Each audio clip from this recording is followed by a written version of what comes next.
अखबारको cutting राख्ने क्रममा त्यो पाना च्यातेर कैँचीले काटेर म राख्थेँ।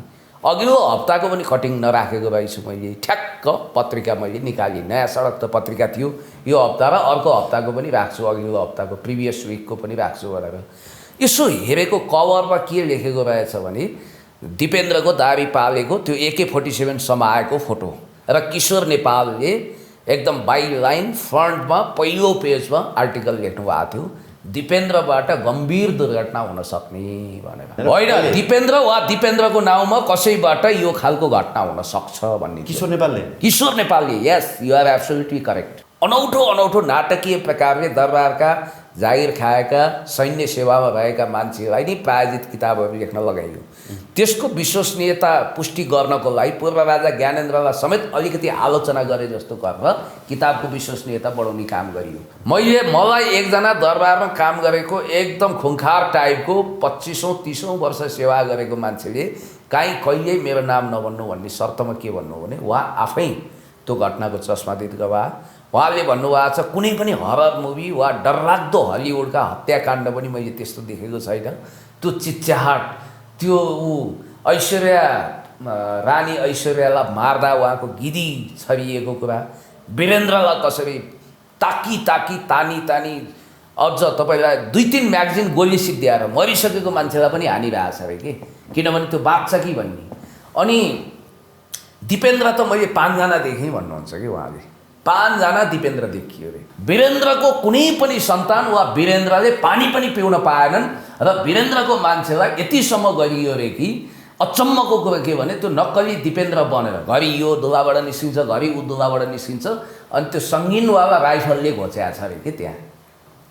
यसरी लास्टमा बोर्डर साइडमा धीरेन्द्र र प्रचण्डको वार्ता हुँदाखेरि लिखितम सहमति नै भएको थियो अरे। राजा वीरेन्द्रलाई शक्तिशाली राजा मान्ने, तत्काल वीरेन्द्रले कु गर्ने, वामदेव गौतमलाई अन्तरिम प्रधानमन्त्री बनाउने, त्यहाँ वामदेव गौतमजी पनि हुनुहुन्थ्यो भन्ने दाबी गर्छन् मान्छेहरू।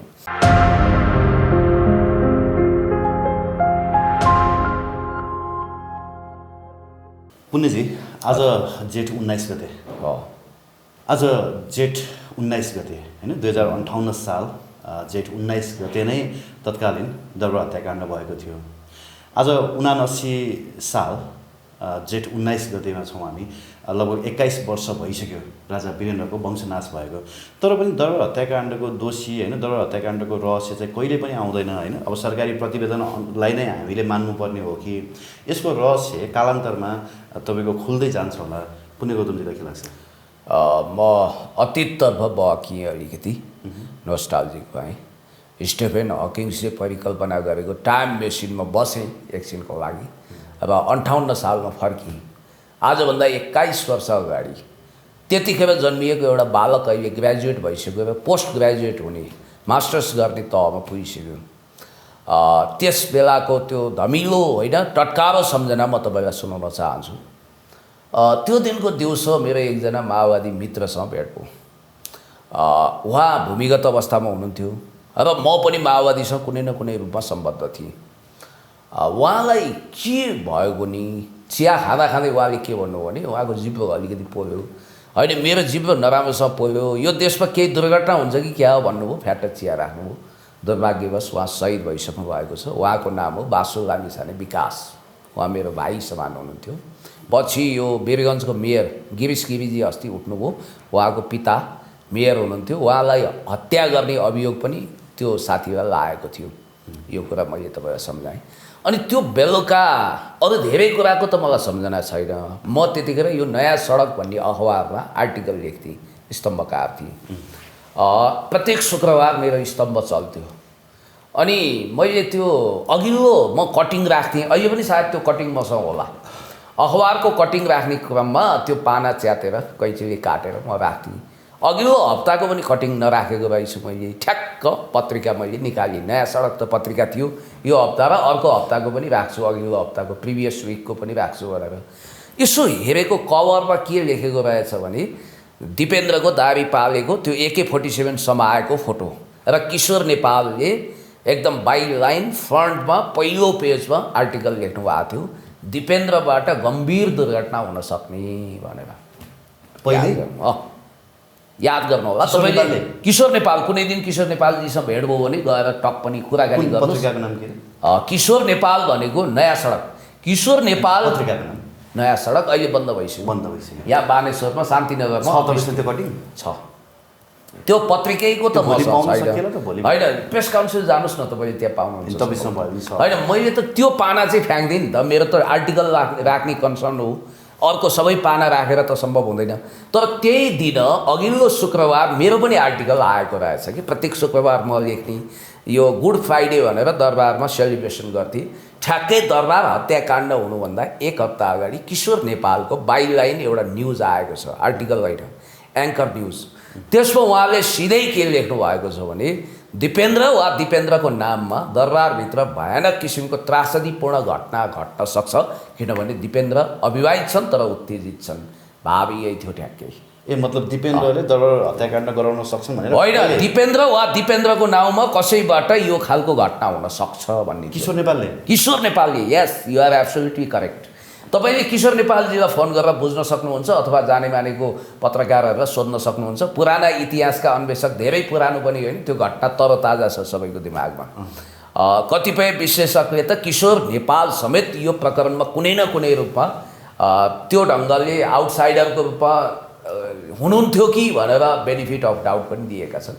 अनि मैले त्यो न्युज, अब म तपाईँलाई जान्छु, हातमा मैले ठ्याक्कै पानी पिइरहेको थिएँ, अगाडिको न्युज हेरेँ, म पनि झसङ्ग भएँ कि एक गाँठे के न्युज हो यो यस्तो। किशोर नेपालले पनि के यो खालको आख्यान सृजना गर्नुहुन्छ, यो त पत्रकारिता होइन नि, यो त आख्यानकारिता हो, यो एउटा कथा हो भन्ने लाग्यो।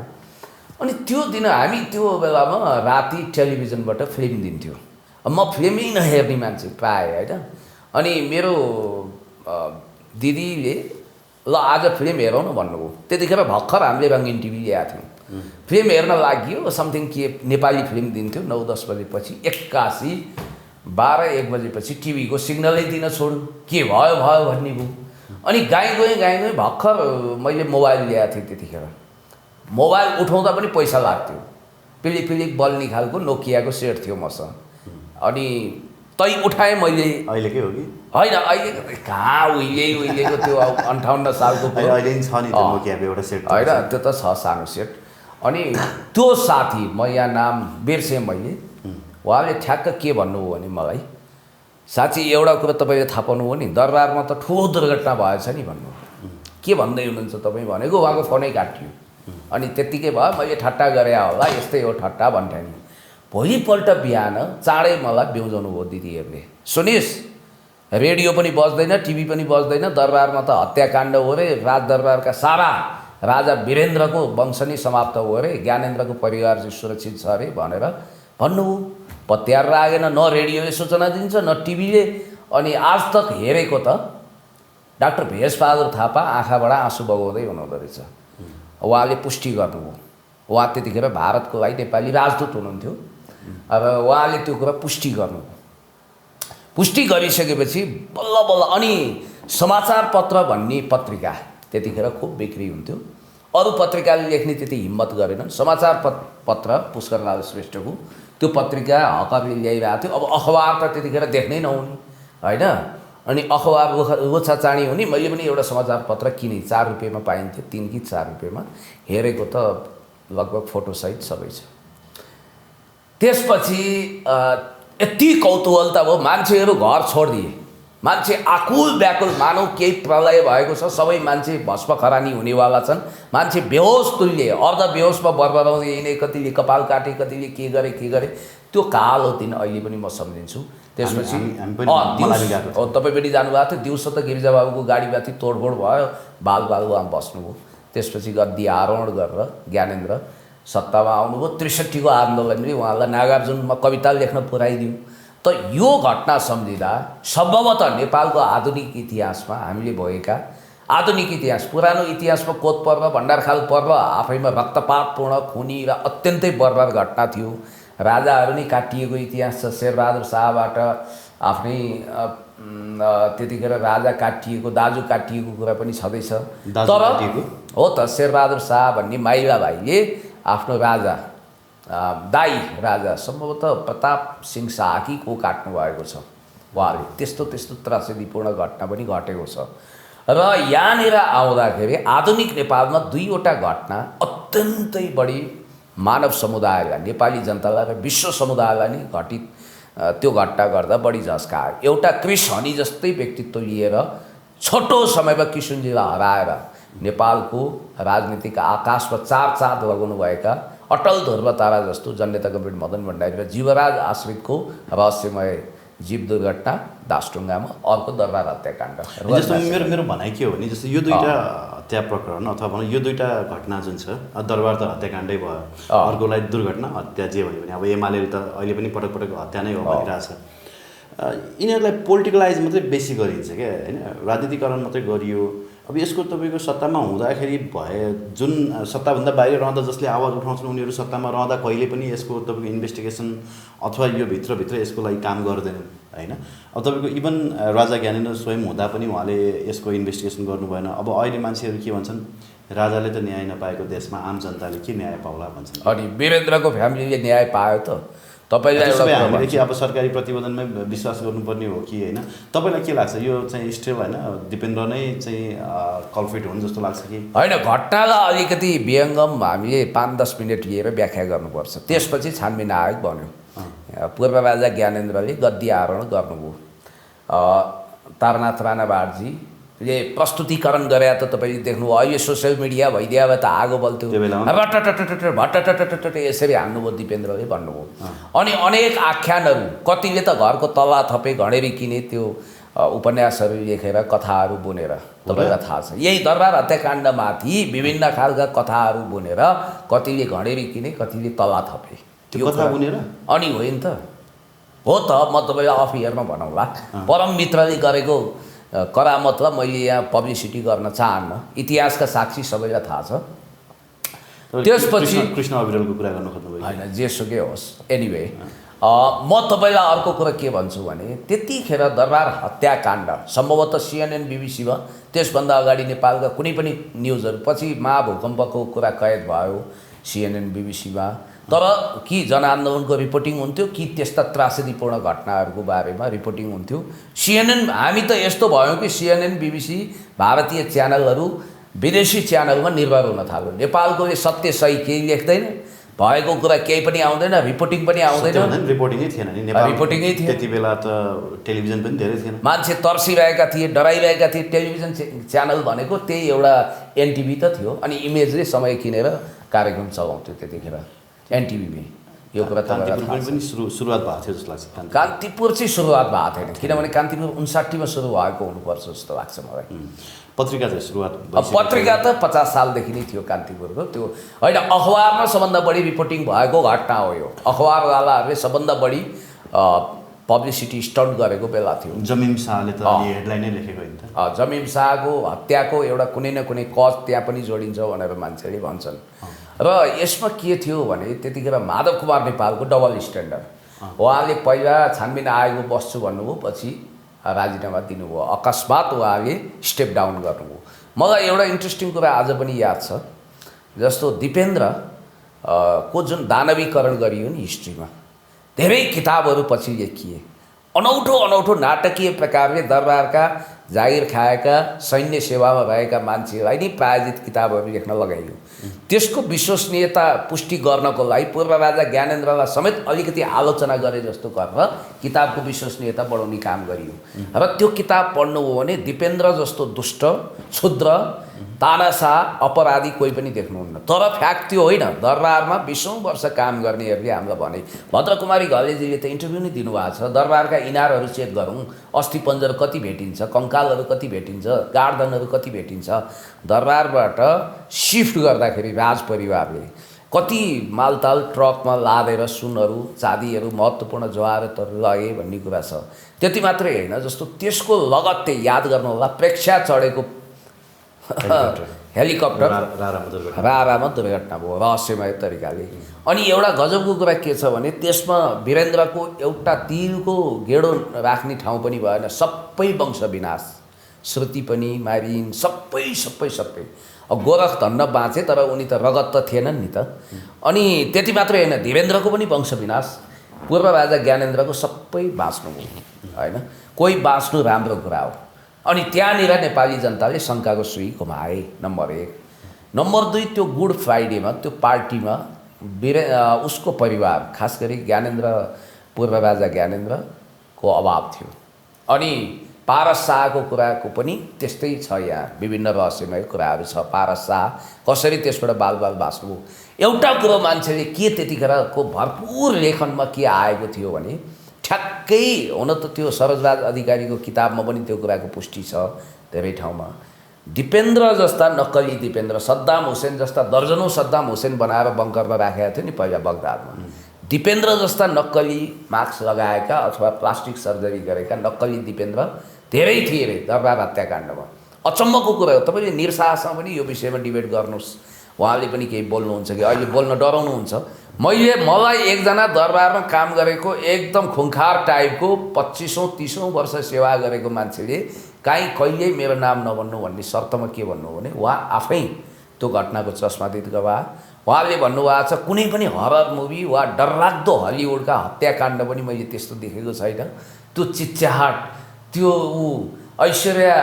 रानी ऐश्वर्यालाई मार्दा उहाँको गिदी छरिएको कुरा, वीरेन्द्रलाई कसरी तानी अझ तपाईँलाई 2-3 म्यागजिन गोली सिद्ध्याएर मरिसकेको मान्छेलाई पनि हानिरहेछ अरे कि, किनभने त्यो बाँच्छ कि भन्ने। अनि दिपेन्द्र त मैले 5 जना देखेँ भन्नुहुन्छ कि उहाँले। 5 जना दिपेन्द्र देखियो अरे, अचम्म लाग्यो अरे। अनि असली दिपेन्द्रलाई त पहिले गोली हानेर ढालिएको थियो। हस्पिटल लगेको त एउटा बाहना हो भनेर मान्छेहरू भन्छन्, किनभने मरिसकेको दिपेन्द्रलाई लोकलाई देखाउनको निम्ति अनि त्यसपछि राजा घोषणा केही घन्टाको लागि गर्नको निम्ति लगिएको, तर उहाँको प्राण गइसकेको थियो। वीरेन्द्रको कुनै पनि सन्तान वा वीरेन्द्रले पानी पनि पिउन पाएनन् र वीरेन्द्रको मान्छेलाई यतिसम्म गरियो रे कि अचम्मको कुरा के भने त्यो नक्कली दिपेन्द्र बनेर घरि यो दुलाबाट निस्किन्छ, घरि ऊ दुलाबाट निस्किन्छ, अनि त्यो सङ्गीनवाला राइफलले घोच्याएको छ अरे कि त्यहाँ। यसरी लास्टमा भन्ना साहब सुनियोजित रूपमा इन्डो वेस्टले शङ्का गरिन्छ यसमा, र विदेशी शक्ति केन्द्रले त्यसबेला घटना स्वदेशी शक्ति केन्द्रसँग मिलाएर गर्यो र यसबाट सबभन्दा बढी लाभ कसलाई मिल्यो त्यो पनि यो घटनामा संलग्न छ। यो घटना किन घटाइयो पृष्ठभूमिमा जानुहोस्। पृष्ठभूमिमा जाँदा जननेता कमरेड मदन भण्डारी र पूर्व राजा वीरेन्द्र चाइना भ्रमणमा जानुभयो 50 को दशकभन्दा अगाडि 49-50 सालमा। सँगै हो र छुट्टा-छुट्टै तर केही महिनाको फरक छ।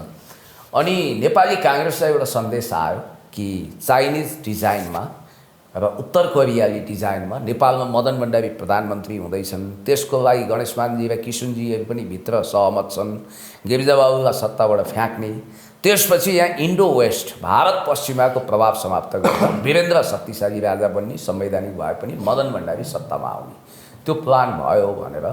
अनि तपाईँलाई थाहा छ वामदेव गौतमजीले पनि त आफ्नो इन्टरभ्यूमा पुष्टि गर्नुभएको छ, जननेता कमरेड मदन भण्डारी त्यो जेठ 3 गतेको हत्यामा नपरेको हो भने फेरि यो जेठैमा भएको छ कि दुवै त्रासदीपूर्ण हत्याकाण्डहरू, एउटा 58 एउटा 50 सालको। यदि त्यो घटनामा उहाँ पर्नुहुन्न थियो भने काठमाडौँ आउनासाथ 36 र 74 भएर काङ्ग्रेस विभाजित भइसकेको थियो। गणेशमानजी किशुनजीको प्यानलले गिरिजाबाबुलाई अविश्वास गरेर अनि संसदीय दलको नेताको रूपमा नेकपा एमाले मदन भण्डारीलाई चुनेर मदन भण्डारी प्राइम मिनिस्टर भएर देश चलाउने लगभग सहमति भइसकेका थियो र त्यो सहमतिलाई दासढुङ्गामा डुबाइयो। मदन भण्डारी र जीवराज आश्रितको गाडीसँगै त्यो सम्भावना पनि त्यहीँ डुब्यो। अब वीरेन्द्रको वंश विनाश गर्नुको कारणहरू 2-3 वटा छ। एउटा मदन भण्डारीसँग जोडिएको त्यो किस्सा, दोस्रो माओवादी द्वन्द्वमा थियो र माओवादी भारतबाट पनि हैरान भइसकेको स्थिति थियो र प्रचण्डलाई डाक्टर बाबुराम भट्टराई काउसो जस्तो भएका थिए र कमरेड प्रचण्डले रविन्द्र श्रेष्ठ लगायतका व्यक्तिहरूको च्यानल प्रयोग गरेर दरबारसँग बारम्बार रमेशनाथ पाण्डे लगायतको च्यानल प्रयोग गरेर वार्ता गरिरहेका थिए र पछिल्लो समय धीरेन्द्र र भनिन्छ कमरेड प्रचण्डकै भेट भयो। अब भन्नेले चाहिँ बादलको भन्छन्, तर मलाई प्राप्त सूचनाअनुसार कुनै ठाउँमा अज्ञात ठाउँमा नेपालकै होइन बोर्डर साइडमा धीरेन्द्र र प्रचण्डको वार्ता हुँदाखेरि लिखितम सहमति नै भएको थियो अरे। राजा वीरेन्द्रलाई शक्तिशाली राजा मान्ने, तत्काल वीरेन्द्रले कु गर्ने, वामदेव गौतमलाई अन्तरिम प्रधानमन्त्री बनाउने, त्यहाँ वामदेव गौतमजी पनि हुनुहुन्थ्यो भन्ने दाबी गर्छन् मान्छेहरू। र त्यसपछि वीरेन्द्र संवैधानिक राजाको रूपमा भए पनि अधिकार सम्पन्न राजा हुने, प्रचण्ड पनि अधिकार सम्पन्न प्रधानमन्त्री हुने सबै नेतालाई जेल हाल्ने, लोकतन्त्र प्रजातन्त्र मास्ने र त्यसपछि नयाँ ढङ्गले अगाडि बढ्ने सहमति भयो। त्यो सहमतिको सबभन्दा पहिला पोल खोल्यो कसबाट? तपाईँलाई म भन्छु, इन्ट्रेस्टिङ कुरा छ। डाक्टर बाबुराम भट्टराईले यो कुरा नथा पाओस् भनेर जति त्यहाँ सेटिङ गरियो त्योभन्दा खतरनाक तरिकाले, याद गर्नु होला पत्रकार मित्र, त्योभन्दा खतरनाक तरिकाले मधेसी मूलका एकजना माओवादी नेता मार्फत दिल्लीलाई यो सूचना गयो। दिल्लीलाई जानु भने वासिङटन ब्रसल्सलाई पनि जानु हो, युरोपियन युनियन अनि अमेरिकालाई पनि जानु हो। त्यसपछि ल त्यो घटनाबाट क्षुब्ध भएर वीरेन्द्रलाई शक्तिशाली व्यक्तिको रूपमा हेर्न नचाहने र पञ्चायतकालमा पनि भूमिगत गिरोह खडा गरेर छुट्टै शक्ति केन्द्र बनाउने त्यो दरबारभित्रको एउटा अनुदारवादी सेक्सनले यो घटनालाई क्रस गर्न खोज्यो र विदेशी शक्ति केन्द्रको सेटिङमा ऊ गयो र वीरेन्द्र शक्तिशाली राजा भएको र माओवादीले सेफ ल्यान्डिङ गरेको देख्न नचाहने इन्डो वेस्टवाला शक्तिले, जबकि कमरेड प्रचण्ड पनि नोएडाको फ्लाइटमा आनन्दसँग बसिरहनु भएको थियो भन्ने रिपोर्टिङ त यहाँ आएको थियो, तर त्यसलाई क्रस गरेर अनि धीरेन्द्रको क्राउन प्रिन्सको उपाधि फिर्ता गर्ने, धीरेन्द्रलाई पनि शक्तिशाली बनाउने यो ढङ्गको जुन तारतम्य सेटिङ थियो त्यसको पोल खोलिसकेपछि शीघ्रातिशीघ्र योजना बनाएर कुनै पनि हालतमा यो कुरा लागू हुन दिनु हुँदैन, दरबार र माओवादीलाई एक ठाउँमा आउन दिनु हुँदैन भन्ने अन्तर्राष्ट्रिय शक्ति केन्द्र र वीरेन्द्र शक्तिशाली राजा भएको देख्न नचाहने, नेपालमा द्वन्द्वको आगोमा आफ्नो स्वार्थको रोटी सेक्न खोज्ने दरबारिया शक्ति जो सिआइएसँग आन्द्रा गाँसिएको छ। तपाईँलाई थाहा छ क्रिस्चियन मिसनरी र सिआइएसँग त दरबारका पण्डितहरूको यत्तिकै सम्बन्ध र दरबारसँग त्यसको न्यानो सम्बन्ध। खुदै तपाईँ रमेशनाथ पाण्डे भियतनाम गएको बेलामा सिआइएको खर्चमा भियतनाममा कम्युनिस्टहरू विरुद्ध अमेरिकीले गरेको दमनको रिपोर्टिङै गर्न गएका थिए त नयाँ सन्देश पत्रिकाबाट। हो यो कुरा यहाँ जोडिन्छ र त्रासदीपूर्ण हत्याकाण्ड हुनुको पछाडि नेपालको समृद्धि विकास र राष्ट्रियता विरुद्धको अघोर चलखेल पनि मानिन्छ। हस्, धन्यवाद दिन चाहे तपाईँलाई पनि धेरै धेरै धन्यवाद। इतिहासका यस्ता नसुल्झिएको रहस्य, अनसल्भ मिस्ट्री, अब यसको विषयमा छानबिन आयोगले किन प्रतिवेदन दिँदैन, किन यो विषयले पूर्णता लिँदैन, किन यसका मतियार दोषीहरू कारबाहीको कठघरामा उभिँदैनन्? बिरालोको घाँटीमा जति मुसा शक्तिशाली भयो नि घन्टी बाँध्न सक्दैनन्, याद गर्नुहोला। अनि अर्को कुरा, victory has thousand father but defeat is always orphan भन्ने जोन अफ केनेडीलाई हत्या के कारणले भयो, किन उनको हत्या भयो, उनका हत्यारा मतियार को हुन् भन्ने कुरो ओपन सिक्रेट छ। तर सिआइएलाई पक्रिन सक्ने को छ? सिआइएको चिफलाई कारबाही गर्न सक्ने को छ? रुससँग मिसाइल क्राइसिसको समस्या समाधान भइसकेपछि, क्युबासँगको मिसाइल क्राइसिसको समस्या समाधान भइसकेपछि तत्कालीन अमेरिकी अनुदारवादी तबकाले जसरी पनि आफ्नो बाटोबाट सदाको निम्ति जोन अफ केनेडीलाई पन्साउन चाहे।